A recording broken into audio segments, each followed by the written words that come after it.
Welcome to McPlum, simple solutions served daily. You need a compatible Gen 4 NVMe SSD and a low-profile heatsink. This is mandatory.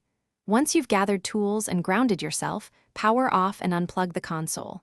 Remove the outer cover by sliding and lifting at the indicated corner. Do it gently to avoid clips. Locate the M2 expansion bay.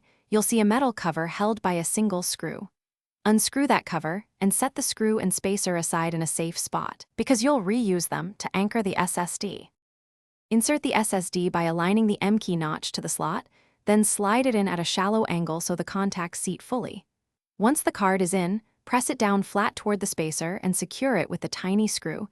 This keeps the drive stable under load. Now place a thin thermal pad over the SSD and attach your low-profile heatsink. This prevents thermal throttling.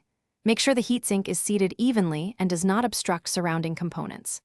Tighten, but don't over-tighten. You want firm contact, not pressure. Once the heatsink is secure, replace the M2 cover and reinstall the outer panel. Reconnect power and boot the Ps5. The system will detect new storage and prompt you to format it.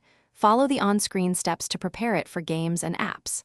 After formatting, move or install games to verify speed and stability.